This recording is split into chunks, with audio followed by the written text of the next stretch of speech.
Can Starship land on a drone ship? We've all seen how incredibly successful SpaceX has been with that approach on Falcon 9, right? And now it might no longer just be speculation. There's official news that SpaceX is pushing more towards Starship sea operations. That naturally raises a big question. Could Starship actually be recovered on a vessel out in the ocean? And what would it take to make that happen? Another SpaceX chapter is quietly coming to an end as one of its drone ships returns to Port Canaveral with a Falcon 9 booster for the final time, all in support of the company's next big leap, Starship.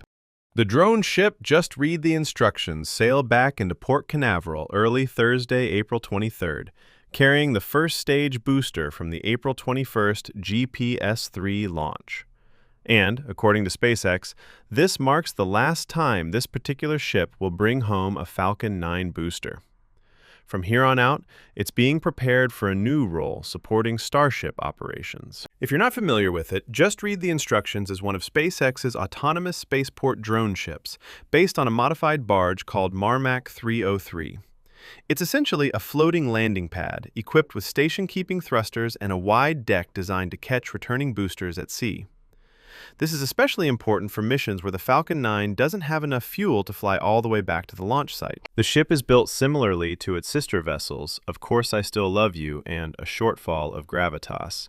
It uses 4 powerful azimuth thrusters to hold its position with impressive precision, even in rough ocean conditions.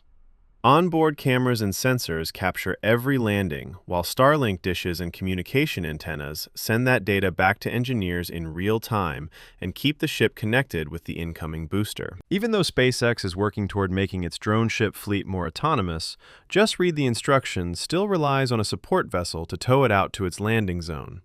Once in position, though, it handles the landing process on its own, staying locked in place as the booster comes down. Where it's stationed depends on the specific mission and flight requirements. For now, SpaceX is still launching Starship out of Texas, but that's about to change. The company is getting close to bringing Starship operations to Florida, with the launch site at Kennedy Space Center's Pad 39A nearly finished and construction at Launch Complex 37 in Cape Canaveral already in progress. With Just Read the Instructions stepping away from Falcon 9 duties, some people started wondering how SpaceX plans to keep up its fast launch pace on the East Coast, especially when Falcon 9 flights can happen as often as twice a week. Just to give you an idea, Falcon 9 accounted for 101 out of 109 launches from Florida in 2025, so it's a huge part of their operations. But according to SpaceX's VP of Launch, Kiko Donchev, there's no real issue here. He explained on X that with Pad 39A shifting toward Falcon Heavy and Starship missions, SpaceX doesn't actually need 2 active drone ships on the East Coast anymore to keep up with Falcon 9 launches. He compared launch pads and drone ships to airport runways. You don't necessarily need a separate landing strip for every takeoff, especially if things are optimized. In this case, the remaining drone ship, A Shortfall of Gravitas, can handle a 4-day launch cycle, while return to launch site RTLS missions happen at the same time. It's basically the same system SpaceX already uses on the West Coast. And for those more complex missions, like Falcon Heavy launches that require downrange landings, SpaceX says they already have a plan in place. So nothing's slowing down anytime soon. Yeah, it's actually pretty cool to hear that Just Read the Instructions isn't going away. It's just moving on to a new job. As SpaceX gets ready for the next test flight of its massive Starship system in Texas, the company is also gearing up to bring it to Florida by the end of the year. The upcoming version 3, V3, of Starship is expected to be the one that eventually launches from Kennedy Space Center's Pad 39A. To make that happen, SpaceX plans to use 2 ships, Just Read the Instructions, and a new one called You'll Thank Me Later, to transport Super Heavy boosters and Starships from Starbase, Texas, all the way to Cape Canaveral. And just to be clear, these ships are being set up as transport vessels, not landing platforms. But that doesn't mean Starship could never land on a drone ship. In fact, FAA environmental approvals for LC-39A already allow for drone ship landings in the Atlantic Ocean. So the idea is very much on the table. It's just not what these ships are being used for right now. Which raises an interesting question. What would it actually take for Starship to land on a drone ship? Actually pulling it off, though, That's where things get really tricky. For a precision landing, the vehicle has to hit its target while fighting off disturbances like wind and atmospheric turbulence. Take Falcon 9 as an example. To be considered reliable, its landing system has to keep at least 99% of attempts within the target zone. In practice, that means landing within about 10 meters on a drone ship and around 30 meters when returning to Cape Canaveral. And it's not just about where it lands, it's how. The rocket has to reach zero velocity at exactly zero altitude. If it slows down too late, it slams into the deck. Too early, and it starts drifting upward again, at which point the only option is to cut the engines and fall back down, which usually ends badly. That means the system needs incredibly precise control over both its position and its speed, down to the last moment. On top of that, throttling a large rocket engine low enough to hover is both difficult and inefficient. Every extra second in the air burns valuable propellant. Most of the time, there's no second chance either. The rocket usually only has enough fuel for one landing attempt, so it has to get it right the first time. And with something as massive as Starship or Super Heavy, a failed landing on a drone ship wouldn't just destroy the vehicle, it could also take out the platform. To SpaceX's credit, Super Heavy has already shown impressive precision by being caught mid-air by the arms of Mechazilla back at Starbase.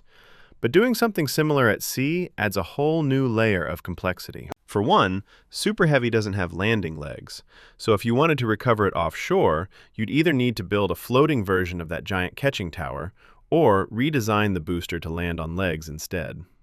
A floating catch system would have to be incredibly tall to handle the booster's height, and stable enough to deal with constant wave motion.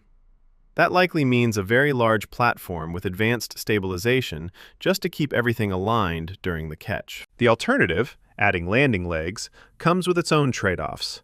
They'd need to be huge and extremely strong, potentially spanning 18 to 30 meters or more, to keep the vehicle stable. That also adds a lot of extra weight, possibly 10 to 20 plus tons, which means more fuel is needed and overall payload capacity takes a hit. Some concepts suggest foldable legs tucked under the skirt or along the chines, but that would require major structural changes to the vehicle. That said, SpaceX may end up going down that route anyway. For missions to the Moon or Mars, there won't be any giant tower waiting to catch the vehicle. So at some point, Starship is likely going to need legs regardless. And it's not just the rocket that would need changes. The landing vessel itself would have to be completely different from what SpaceX uses today with Falcon 9. Starship is on another level in terms of size and mass. The Super Heavy booster is about 9 meters in diameter, roughly 70 meters tall, and has an empty mass of somewhere around 200 to 300 tons. Compare that to a Falcon 9 booster at about 25 tons empty, and you start to see the scale of the challenge. Even landing on just 2 to 3 Raptor engines would generate massive heat, pressure, and exhaust forces. Because of that, the current drone ships, basically modified barges around 90 by 50 meters, just aren't up to the task. They're too small, too lightly built, and not nearly stable enough. A Starship-capable landing platform would need some serious upgrades. First, the deck itself would have to be much larger and significantly stronger. It would need to support a 200-plus ton vehicle while also handling the brutal exhaust from Raptor engines. That likely means a much thicker steel deck, well beyond the approximately 16 millimeters used today, plus heavy structural reinforcement, and probably a platform over 100 meters wide. Then there's heat management. Falcon 9 landings already put a lot of stress on the deck, but Raptor engines would take that to another level. A much more powerful water deluge system would be needed to cool the surface and absorb the energy from the plume. Stability is another big one. You're dealing with a very tall vehicle landing on a floating platform that's constantly moving with the ocean.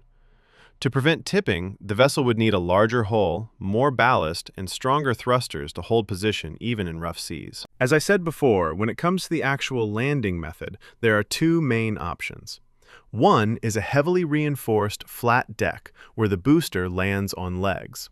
The other is something far more ambitious, a floating version of the Mechazilla catch tower.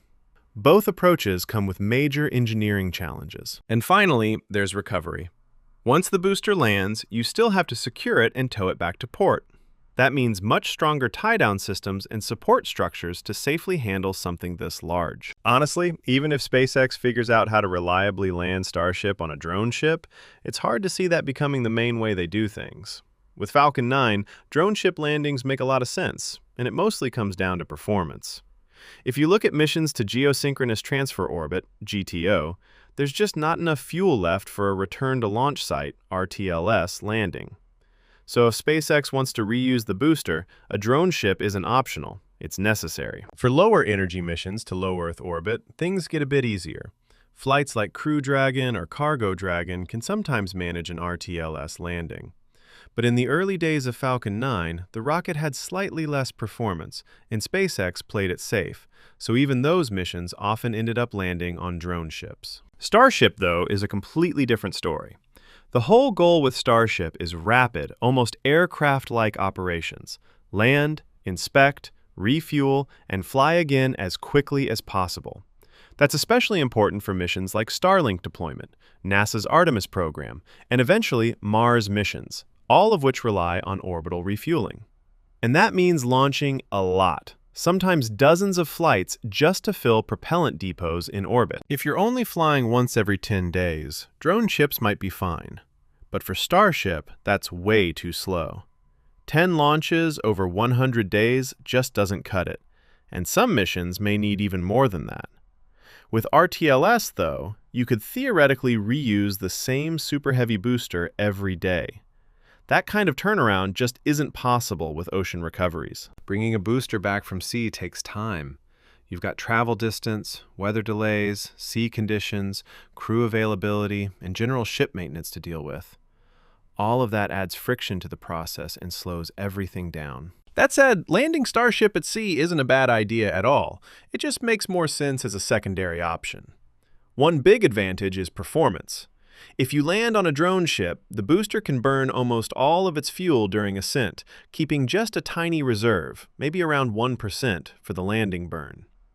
That translates directly into more payload to orbit, which is always a win. There's also flexibility. Drone ships can move, so instead of forcing the rocket to perfectly line up with a fixed landing site, the ship can adjust its position to meet the vehicle. That makes mission planning a bit more forgiving. And from a safety standpoint, the ocean is a much better place for things to go wrong. If something fails, it's far less risky than an accident near land. So in the end, drone ship landings for Starship could still play an important role, just probably not the one Falcon 9 relies on today.